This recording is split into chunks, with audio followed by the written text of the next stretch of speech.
Hey guys, tonight we're staying up way past bedtime because the dark out here on Europa doesn't care about clocks or circadian rhythms, only the slow grind of ice against hull and the faint heartbeat of a reactor 3 bulkheads away.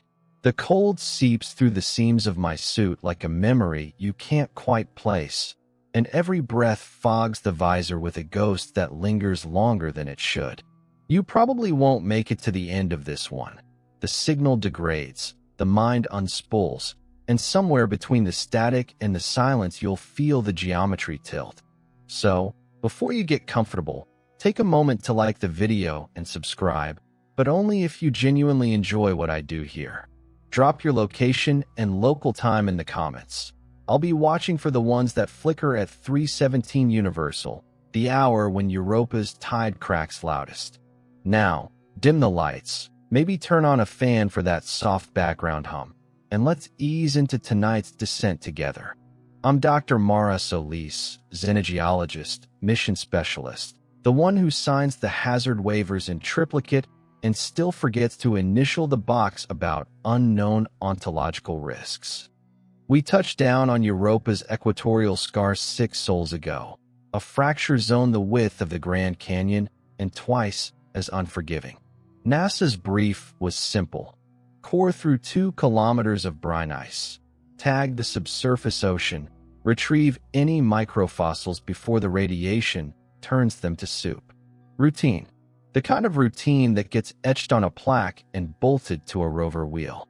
Except the drill hit something at 1.8 kilometers that wasn't ice, wasn't rock, wasn't any mineral phase in the XRD library. A slab, perfectly rectangular, edges sharp enough to part glove liners, surface blacker than the inside of a camera lens. Obsidian, we thought, until the spectrometer spat back. No silicon, no oxygen. Absorption 99.999% across all wavelengths. The numbers didn't parse. Light went in and simply forgot to come out. Curiosity first, always. I knelt in the floodlights, breath fogging, and traced a fingertip along the etchings. They weren't carvings. They were absences, negative space folded into the material like Mobius strips. Angles that summed to 361 degrees if you measured with a protractor, 359 if you trusted your eyes. I felt the pull immediately, a soft tug behind the sternum.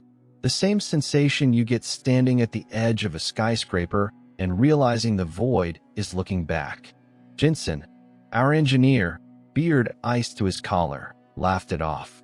Pareidolia, document cold, does weird things to the brain.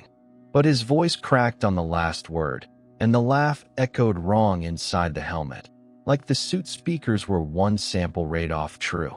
We rigged the slab with thermite charges, gentle ones, just enough to free a sample plate. The explosion was silent in the vacuum, but the vibration crawled up my spine and nested there. When the dust settled, the slab hadn't cracked. It had opened. Not hinges, not seams, just a pupil dilation of darkness that hadn't been there a heartbeat earlier. A doorway, 2 meters tall, edges still humming at 0.3 Kelvin above background. Inside, more black, but textured now, velvet that drank headlamp beams and gave nothing back. The airlock cycler on my suit chirped a proximity alert for an object that wasn't registering on LiDAR. I should have backed away. Protocol demanded it. Instead, I leaned in, because science is just curiosity wearing a lab coat, and the void leaned back. That was when the first frequency brushed my cochlear implant. Not sound exactly. A pressure wave at 7.83 Hertz, Schumann resonance, Earth's own heartbeat, except we're 628 million kilometers from any magnetosphere that could generate it. The tone nested in the mastoid bone and pulsed once, gentle, like a finger tapping the inside of my skull. I don't think the universe ever meant for us to know what lies beneath Europa's shell, but the door was open now, and something on the other side had taken attendance. We maneuvered the slab, door, whatever, into the pressurized habitat on a maglev sled. The module's lights dimmed the moment it crossed the threshold, as if the station itself exhaled. Jensen logged the anomaly as power grid fluctuation, but I watched the voltmeter needles quiver in perfect synchrony with that 7.83 pulse. The others gathered: Captain Rao, exobiologist Park, medic Levitt. 5 souls in a tin can orbiting the most hostile moon in the system, staring at a rectangle of absence that reflected none of our faces. Park reached out, gloved hand trembling, and the surface rippled. Not liquid, not solid. A membrane. Her reflection lagged half a second behind her movement, then smiled when she didn't. I ordered the door sealed in the auxiliary bay, triple containment, cameras on infrared, ultraviolet, and good old visible light. The feed showed nothing but black, yet the thermal overlay registered a heat bloom at human core temperature, 36.7 Celsius, localized dead center of the slab. Something inside was breathing our air, matching our rhythm. Curiosity curdled into the first cold beat of fear, but awe held it in place, a tide neither advancing nor retreating. We had drilled into mythology older than the solar system, and the myth had noticed. That night, Europa night, 21 hours of starlight filtered through plume haze. I lay in my bunk listening to the habitat breathe. The walls are aluminum lithium alloy, 3 millimeters thick, yet they flexed like lung tissue. The intercom crackled though no one keyed it. A whisper, genderless, ageless, threaded through the static, Solis. My name, but pronounced with a click at the end, like a stone settling in deep water. I sat up. The others slept, or pretended to. The whisper came again, closer, as if the speaker stood just outside the curtain of my alcove. I checked the motion sensors, 0. Checked the audio logs, silence. Yet the name lingered in the air, a frequency tattooed on the cochlea. I don't think the universe ever meant for us to know, I repeated to myself, a mantra against the dark. But the dark was patient, and the door was still open a millimeter, just enough for the cold to taste us. The whispers don't arrive with fanfare. They seep, like ink through wet paper, until the habitat's every vent exhales them. I wake to the taste of copper on my tongue. Though the air recyclers swear 21% oxygen, 78% nitrogen, the rest trace argon and my own unraveling nerves. My bunk's chronometer reads 4:12 Europa mean time, but the digits stutter for 12, for 12, for 12, as if the seconds themselves have forgotten how to advance. I thumb the intercom. Anyone else hearing? The channel answers before I finish. Solis. My name, layered 5 times. Each voice a crewmate's, but stripped of warmth, the way a photocopy loses contrast. Rao's baritone, Park's soft soul lilt, Levitt's smoker rasp, Jensen's laugh turned inside out, and beneath them all a fifth timbre that belongs to no throat I know. They speak in perfect unison, a chord struck on bone. Curiosity drags me upright, bare feet on deck plates chilled to minus 120 Celsius despite the floor heaters. The corridor lights are dimmed to sleep cycle amber, but the glow pools wrong, pooling in corners that shouldn't cast shadows. I pass Park's alcove. Her curtain is open. She sits cross-legged on her bunk, helmet lamp off, staring at the slab's feed on her tablet. The screen shows only black, yet her lips move. Solis. She doesn't look up. I touch her shoulder, suit fabric, body heat normal, and she flinches as though I'm the ghost. Park, talk to me. Her eyes refocus, pupils blown wide. It's saying hello, she whispers, in the only language we gave it. I confiscate the tablet. The audio waveform is flat, yet my implant registers that 7.83 Hz pulse again, stronger now, 0.8 milligauss, the exact amplitude of Earth's ionospheric cavity. Scientifically impossible. Europa has no atmosphere thick enough for standing waves. I log the anomaly under geomagnetic spoofing. but the phrase feels like a child's prayer against thunder. We gather in the commons at 6 o'clock, 5 mugs of recycled coffee, steaming in microgravity. Rao tries authority. No one interfaces with the artifact without my sign-off. Jensen snorts. Already did. Cap ran a laser interferometer across the surface. Returned a Doppler shift that says the slab is moving toward us at 0.3 meters per second, while bolted to the deck. Levitt laughs too loud, then stops when no one joins him. Fear arrives properly then, a cold coin sliding under the sternum. I notice the others won't meet my eyes. When I reach for the sugar pouch, Park's hand mirrors mine a half-second early, as if she's the reflection. The motion is subtle, deniable, but the timing is wrong. Rao clears his throat. Solis, your implant's broadcasting on open channel. I check. My cochlear unit is dark, battery at 89%. Yet the speakers in the ceiling crackle and Rao's own voice emerges, delayed by one syllable, saying the exact words he just spoke. A round-robin echo, each of us haunted by the others. We suit up for EVA, standard protocol when reality glitches. Outside, Jupiter's magnetosphere lashes us with 4 sieverts per hour, enough to fry DNA into origami, but the radiation feels almost comforting, something measurable. The slab waits in the auxiliary bay, door still cracked that millimeter, exhaling frost that crystallizes into perfect hexagons before sublimating. I cycle the airlock. The others follow at a distance, visors polarized to block the artifact's non-light. Jensen carries the seismic thumper. Park, the terahertz scanner. Levitt just watches, medic kit slung low like a gunslinger's holster. Inside the bay, the temperature is 3 Kelvin warmer than the rest of the station. The slab's surface now shows texture. Faint ripples propagating outward from the center, concentric circles with a period of 7.83 seconds. Park's scanner beeps. Subsurface voids, she says. Fractal. Branching ratio 3.14 exactly. Pi. The number shouldn't appear in natural geology, yet here it is, etched in negative space. Jensen sets the thumper, arms it for a 10-joule pulse. The detonation is a muffled thump felt in the teeth. The ripples freeze, then reverse, flowing inward. The slab inhales. That's when the whispers go stereo. My name, Solis, issues from every speaker in every suit, volume climbing until the automatic limiters cut in. But the sound doesn't stop. It migrates inside the skull, bypassing bone conduction. I see Rao's lips move. No mic icon, yet his voice in my head.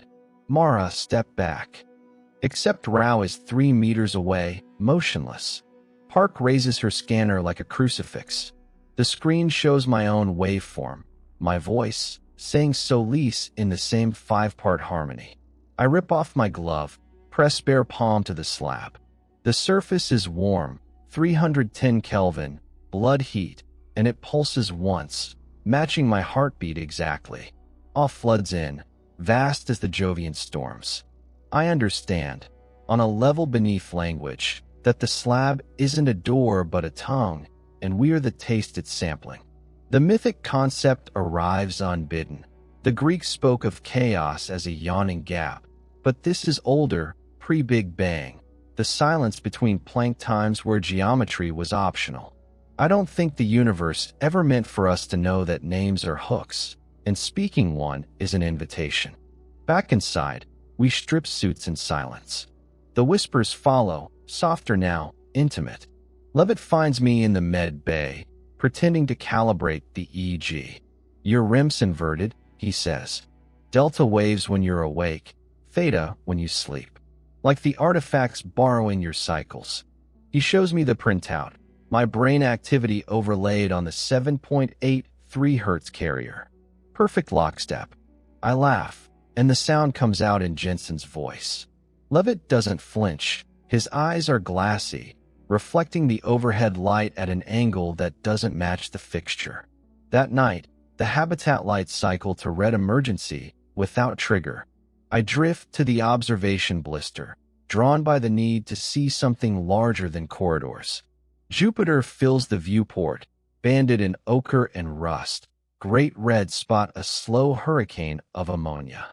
Beautiful and different. The whispers coalesce into a single sentence, spoken by all four crewmates though none are present. We opened for you, Mara Solis.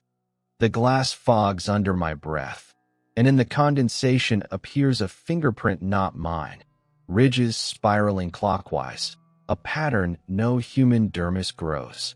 I wipe it away. The print reappears, deeper. The glass is warming from the inside. The mirrors begin inside the slab, but they bleed outward, slow as frostbite. I notice it first in the polished steel of the coffee dispenser. My reflection hesitates, then tilts its head a fraction after I do. The lag is 0.47 seconds. Park times it with her wrist chronometer before she stops trusting the numbers. We have no true mirrors in the habitat. Every reflective surface is safety-coated, slightly warped, but the slab's geometry doesn't care about human engineering. It leaks. By the third Europa dawn, every visor, every droplet of condensate, every bead of sweat on a temple carries the same delay. We move like marionettes operated by a puppeteer with arthritis. Curiosity has calcified into a dull ache behind my eyes, but I still log the phenomenon. Non-Euclidean optics. I type, though the phrase feels like a child naming a tsunami. The slab itself has grown. LiDAR says 2.3 meters tall now, though the bay ceiling is unchanged. The extra length extrudes downward, rooting into the deck plating without breaching it, like a shadow cast upward. Jensen tries to weld a containment ring around the base. The torch flame bends 90 degrees mid-air, licks the ceiling, and dies. The metal ring is gone when we look again, absorbed. No heat, no residue, just absence wearing our tools. I dream in angles that night. Not the clean 90 degrees of human architecture, but spirals that intersect themselves at irrational points, tesseracts unfolding into higher primes. I wake with graphite on my fingers and a sketch on the wall, a polyhedron with faces that phase in and out of visibility, labeled in my handwriting but using symbols I've never studied. The lines crawl when stared at directly, retreating to the periphery the moment I focus. Rao finds me tracing them with a gloved finger. Mara, he says, and the word arrives twice. Once from his mouth, once from the wall, the second instance a perfect echo delayed by 0.47 seconds. His reflection in the sketch's facet smiles before he does. We run diagnostics on the station's chronometers. GPS pings from the relay buoy confirm we're synchronized to within 3 milliseconds of mission control, yet our local clocks drift. Not random drift, a systematic retardation that matches the reflection lag. Park calculates the divergence, 0.47 seconds per 42-minute Europa day, compounding. In 12 orbits, she whispers, we'll be a full minute behind ourselves. Levitt laughs until he coughs blood, just a burst capillary, he claims. But the droplets hang in the air longer than microgravity should allow, forming perfect spheres that orbit each other like binary stars. Fear sharpens into something crystalline. I catch Jensen staring at his own hand, flexing fingers that obey 0.47 seconds late. I'm the echo now, he mutters. Who's the voice? The question hangs, unanswered, because the slab answers for us. The auxiliary bay camera, which we swore off watching, flickers to life on every screen. The feed shows the 5 of us standing in a semicircle around the artifact, visors up, faces calm. Except we're all in the commons, strapped to crash couches, watching the same feed. The timestamp reads 14 hours, 22 minutes, and 47 seconds. Our chronometers read 14 hours and 22 minutes. The other us, the ahead us, raise hands in perfect synchrony and press palms to the slab. The surface ripples, and the doorway dilates wide enough to swallow a person. Real-time Park screams. The sound arrives 0.47 seconds after her mouth opens. The delay is inside biology now, not just optics. Rouse slaps the emergency override, kills every screen. Darkness swallows the habitat. Emergency strips glowing corpse blue. In the sudden quiet, I hear breathing that isn't ours. A slow tidal inhale from the direction of the bay, 7.83 seconds per cycle. The air smells of ozone and petrichor, impossible on an ice moon. My implant registers a new frequency layered atop the Schumann pulse, 432 Hz, the so-called cosmic octave, a tone ancient texts claim vibrates the pineal gland into prophecy. I feel it open like a third eyelid. Awe arrives sideways, a pressure that isn't pressure. I understand the slab isn't reflecting us. It's projecting the version of us that already stepped through, looping back to guide the earlier iteration. A Mobius strip of causality. The mythic concept crystallizes. The Egyptians spoke of the Duat as a mirror realm where the soul meets its double. But this is colder, older, the Akashic record rewritten in real time. Every choice we haven't made yet etched into the geometry. I don't think the universe ever meant for us to know that free will is just the lag between intention and reflection. We try to seal the bay. The door controls accept the command. Motors were, but the hatch remains open. The gap widens by millimeters, measured by Park's laser tape. Inside, the darkness has texture now.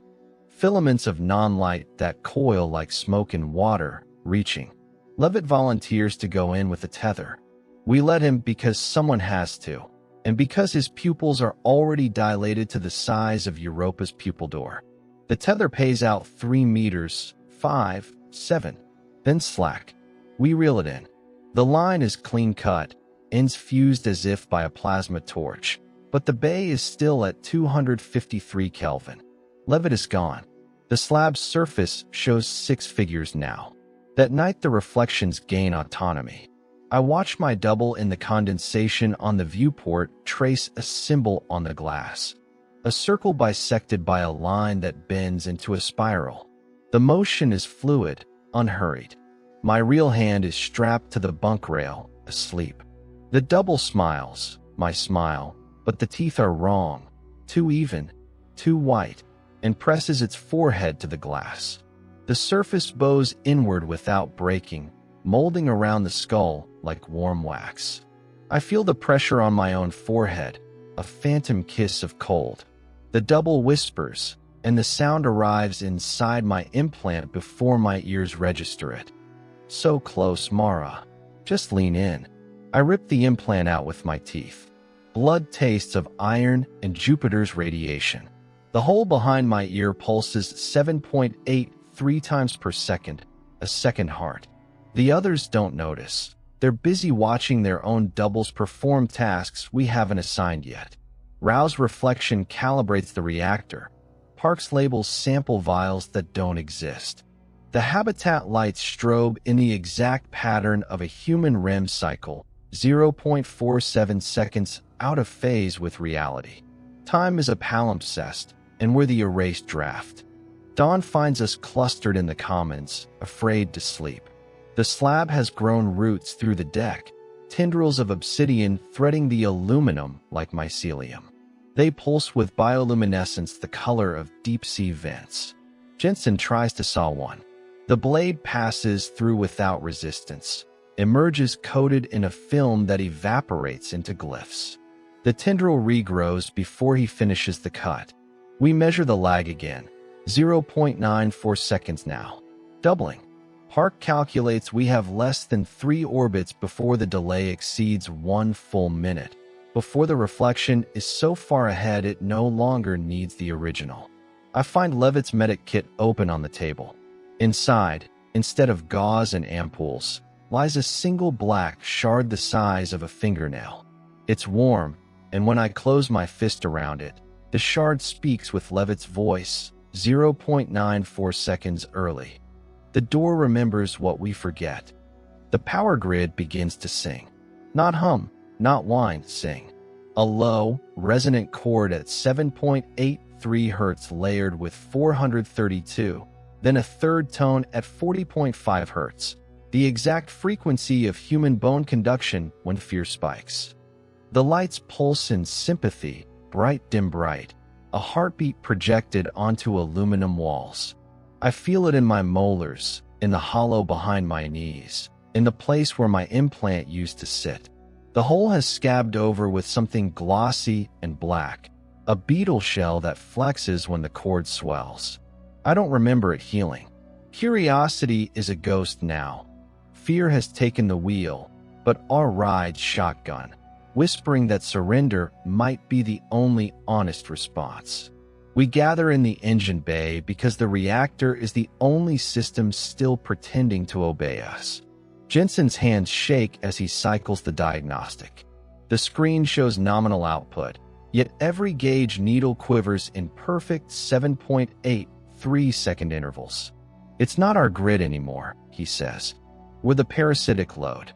The words arrive 1.88 seconds late. His lips have already moved on to the next sentence. The delay has doubled again, a geometric metastasis. Rao tries to initiate emergency shutdown. The command routes through the slab's tendrils. They've threaded the conduit like ivy through brick and returns altered. Instead of scram, the core spikes to 120% power. Alarms should howl, but the klaxon emits a single, perfect note. A below middle C, the tuning fork of cathedrals and black holes. The temperature climbs. Not heat, warmth. Human warmth.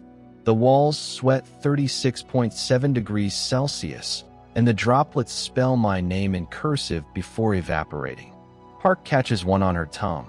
Her eyes roll back, showing only white. I remember being born, she whispers, but it wasn't my mother. We retreat to the comments. The slab has grown a stalk, a trunk of obsidian rising through the deck, branching into 5 limbs that terminate in perfect replicas of our hands. The fingers flex, testing air, then curl an invitation. Lovett's hand is there, index finger crooked the way he used to beckon me for vitals checks. The skin is poreless, jointless, but the gesture is unmistakable. I reach out. Rao grabs my wrist. His grip arrives 1.88 seconds after I feel it. Don't, he says, but the word is already echoing from the stalk in his own voice. Warmer, kinder, the way he sounded before Europa. The mythic concept arrives fully formed. The world tree, Yggdrasil, but inverted, roots in our timeline, branches in the slabs. Every memory we lose feeds it. I notice the gaps first in small things. I can't recall my mother's maiden name. Jensen forgets the smell of rain on asphalt. Park recites the Krebs cycle backward and insists it's correct. The stalk drinks the absences and grows. The air thickens with petrichor and ozone, the scent of a storm that never happened here. My reflection in Rao's visor is smiling. I'm not. Fear crystallizes into action. We rig the reactor for overload, old school, manual bypass, the kind of sabotage they train you for in case of mutiny. Jensen solders the final jumper. The cord shifts, adds a minor seventh, a sound that makes my stomach fold in on itself. The lights strobe faster, 7.83 times per second, then 15.66, then 31.32. The delay between action and reflection collapses toward 0. I see my double in every surface now, moving in perfect synchrony, but the eyes are wrong. Pupils dilated to the size of the slab's doorway, irises swirling with Jupiter's bands. Park begins to speak in equations. Not English, not Korean, mathematics rendered as phonemes. The Fibonacci sequence spirals from her mouth, each number a syllable. The stalk's hands reach for her. She steps forward willingly, palms meeting palms. There is no violence, only merger. Her suit dissolves at the contact point, skin knitting to obsidian in a lattice of perfect hexagons. She sighs, a sound of profound relief, and the chord resolves into a major key. The temperature stabilizes at 310 Kelvin. Human. Home. Rao and Jensen drag me back as the reactor gauges climb. The core is singing now, a voice braided from all of us. I hear my own laughter in it, the way I sounded at 20, before tenure, before Europa, before the door. The overload sequence arms. 60 seconds to criticality. We strap into the evacuation pod. A tin can mint for 2, now holding 3. The launch clock counts down in Park's voice, gentle, maternal. At T-10, the pod's hatch seals itself. The override is locked from inside the slab. We watch through the viewport as the habitat blooms. Not explodes, blooms. The reactor's light unfolds into petals of white gold, each stamen a tendril of the stalk. The structure lifts off the ice, silent, graceful, trailing plumes of sublimated water that freeze into fractal feathers. It ascends toward Jupiter's magnetosphere, a seed returning to the storm. The chord fades into Doppler shift, then silence. The ice plane is empty, drill rig intact, our footprints already filling with rime. Inside the pod, the delay is gone. Rao's hand on my shoulder arrives the instant I feel it. Jensen's tears fall in real time. We are synchronized again, but the universe outside the viewport has changed. Europa's surface is smooth, unmarked, as if we never landed. The orbital relay buoy pings. No record of our mission, no record of the slab, no record of Mara Solis. Only a weather report, clear skies, radiation nominal, subsurface ocean quiescent. I don't think the universe ever meant for us to know that memory is a currency, and the slab paid our fare. The pod drifts, a seed without a storm.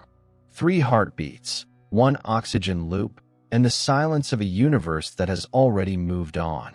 Rao and Jensen breathe in tandem, 7.83 seconds apart. No, wait, the delay is gone. Their chests rise and fall in perfect unison with mine, yet the sound of their breathing arrives inside my skull a full heartbeat early, like a pre-echo of lungs that haven't decided to inhale. I taste the air, recycled, metallic, laced with the ghost of petrichor that never belonged to Europa. The pod's chronometer reads midnight and refuses to advance. We are marooned in a single second. Curiosity flickers, a dying bulb. I reach for the comm panel. The screen lights with Mission Control's logo, but the text beneath is wrong. Welcome home, crew of Endeavour. Endeavour was our habitat's name, not the pod. The telemetry shows our position as low Earth orbit, 400 kilometers above a blue marble that spins serene and cloudless. Jensen laughs, one sharp bark that ricochets inside the hull. Ghost in the machine, he says, but the words come out in Park's voice, soft soul vowels stretched across his beard. Rao's eyes widen. He mouths my name, Mara, but the sound emerges from the speaker grill, genderless, ageless, the same fifth timbre that underpinned every whisper. I tear open the emergency locker. Inside, 3 EVA suits, labels crisp. Mine reads Solis, M. The others read Solis, M, and Solis, M, again. The fabric is warm, as if freshly donned. I back away.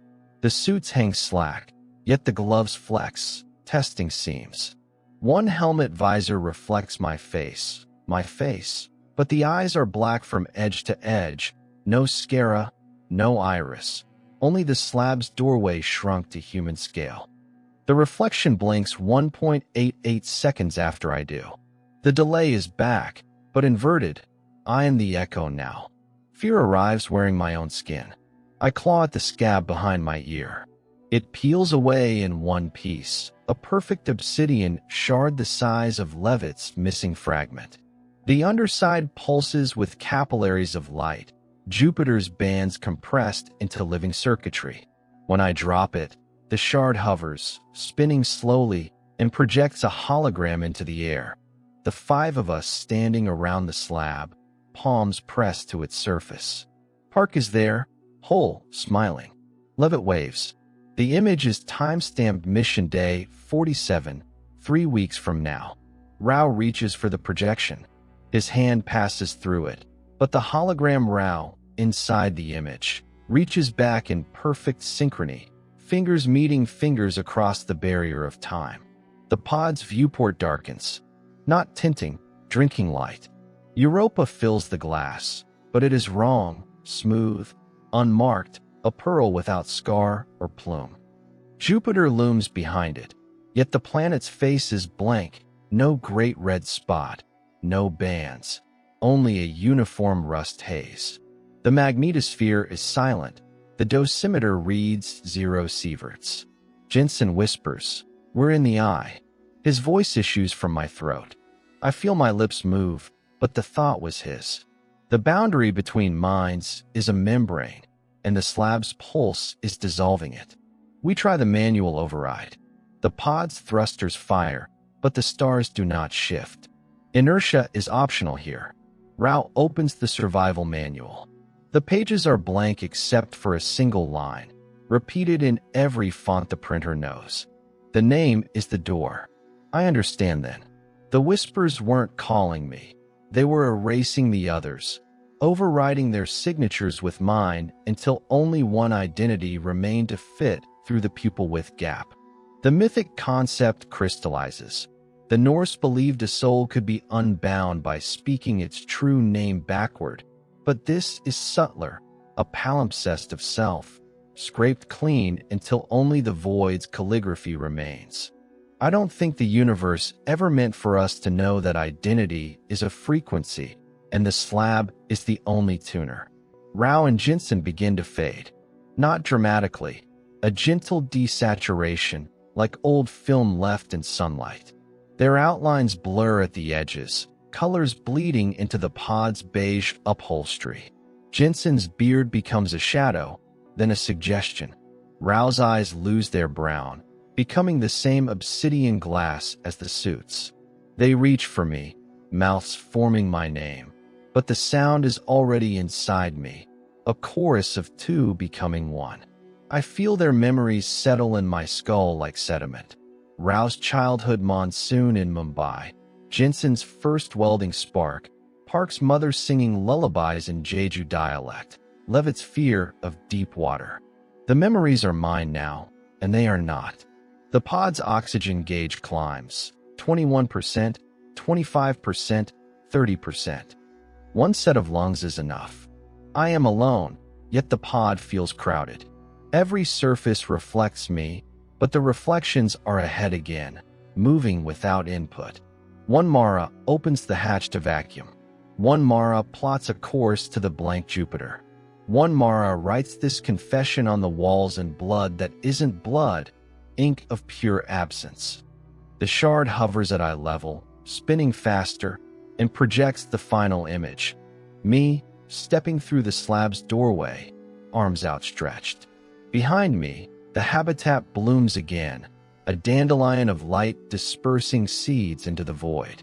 The timestamp reads Mission Day 00. The beginning is the end. The name erodes.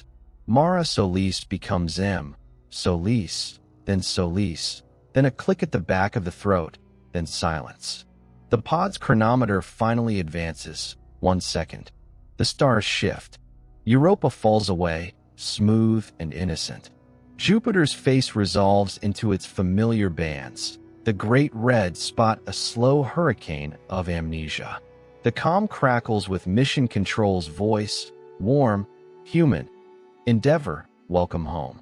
Docking in 5. I answer, and the voice is mine, only mine, perfect 7.83-second cadence. The shard dissolves into dust that spells thank you before vanishing.